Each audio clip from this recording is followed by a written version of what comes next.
Dunia kembali geger. Israel resmi menolak negara Palestina, sambil mengumumkan ekspansi pemukiman besar-besaran di tepi barat. Bukan hanya itu, jet tempur Israel juga menggempur Yaman, Lebanon, bahkan menyerang kepemimpinan Hamas langsung di Doha, Qatar. Pertanyaannya, apakah kita sedang menyaksikan babak baru dari perang besar di Timur Tengah? Langkah terbaru Perdana Menteri Benyamin Netanyahu menandatangani perluasan pemukiman di wilayah E1 tepi barat memicu amarah dunia internasional. Ribuan rumah baru akan dibangun, sementara Netanyahu menegaskan dengan tegas, tidak akan ada negara Palestina. Di saat bersamaan, Israel meningkatkan eskalasi militer. Serangan udara menghantam ibu kota Yaman, Sanaa, menewaskan puluhan orang.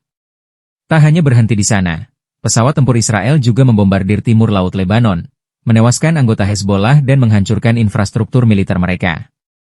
Paling mengejutkan, serangan Israel bahkan menargetkan kepemimpinan Hamas di Doha, Qatar. Serangan ini bukan sekadar operasi militer, tapi juga pesan politik. Israel siap menyerang kapanpun, dimanapun, bahkan di tengah proses negosiasi gencatan senjata. Namun di dalam negeri, gelombang protes semakin membesar. Para reservis dan kelompok masyarakat menolak melanjutkan perang di Gaza. Mereka menyebut perang ini melelahkan, tak bermoral, dan tak ada ujungnya. Dukungan publik untuk gencatan senjata pun makin kuat. Sementara itu, Israel mengancam akan melancarkan serangan udara besar-besaran, yang mereka sebut sebagai badai ofensif, jika Hamas tak menyerah dan melepaskan para sandera. Dunia kini menunggu, apakah eskalasi ini akan membuka jalan menuju perdamaian, atau justru memicu perang regional yang lebih luas? Apakah langkah Israel ini akan membawa keamanan, atau justru menyeret Timur Tengah menuju konflik yang lebih berbahaya?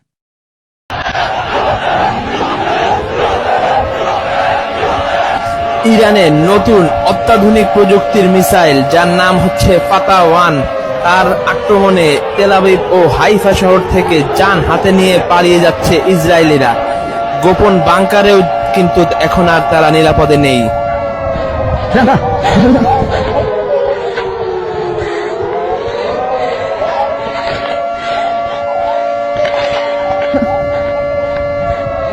Israel kini kembali menghadapi mimpi buruk baru. Setelah Iran menunjukkan taringnya, kini giliran Yaman yang turun langsung menantang Zionis. Minggu 7 September 2025, langit Tel Aviv mendadak mencekam. Serangan udara tak terduga menghantam bandara internasional, pusat lalu lintas udara tersibuk di Israel. Pesawat tanpa awak milik Yaman melesat dengan taktik cerdas, membuat ribuan warga Israel panik. Alarm bahaya meraung, orang-orang berhamburan mencari perlindungan. Penerbangan pun lumpuh total. Aktivitas bandara berhenti seketika. Yaman dengan lantang menyatakan, serangan ini adalah pesan perlawanan. Selama Gaza terus dibombardir, mereka berjanji akan terus mengusik Israel. Bahkan, meski harus menghadapi risiko perang besar-besaran melawan militer Israel dan sekutu terkuatnya, Amerika Serikat. Pertanyaannya, apakah Israel sanggup menghadapi gelombang perlawanan baru ini? Ataukah justru serangan Yaman akan menjadi awal dari badai besar yang menenggelamkan Zionis di Timur Tengah?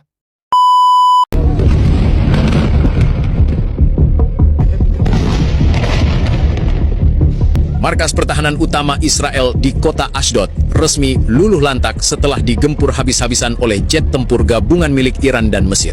Serangan terjadi cepat, terkoordinasi, dan tanpa ampun.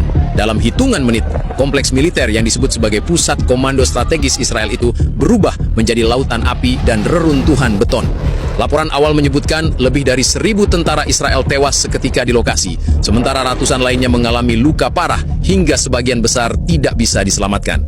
Serangan ini bukan sekedar simbolis. Jet tempur Iran masuk dengan manuver low altitude, berhasil melewati radar Israel yang selama ini dibanggakan, sementara rudal Mesir menghantam langsung titik vital bangunan. Akibatnya, struktur pertahanan runtuh total. Markas pertahanan yang katanya tak tertembus, nyatanya roboh kayak kardus basah. Tak ada perlawanan berarti, sistem pertahanan udara Israel lumpuh, dan semua pasukan di dalam kompleks terjebak tanpa jalan keluar. Peristiwa ini sekaligus menjadi tamparan keras terhadap narasi Israel yang selama ini mengklaim punya salah satu militer terkuat di dunia. Faktanya, markas militer paling penting di Ashdod bisa dihancurkan hanya dengan satu gelombang serangan gabungan. Iron Dome yang dijadikan kebanggaan pun tidak bereaksi, seolah mati suri. Para analis menyebut ini sebagai kegagalan telak yang memalukan, menunjukkan bahwa Israel tidak siap menghadapi serangan berlapis dari dua front sekaligus. Tidak hanya pasukan biasa, sejumlah petinggi militer yang tengah berada di markas tersebut ikut menjadi korban.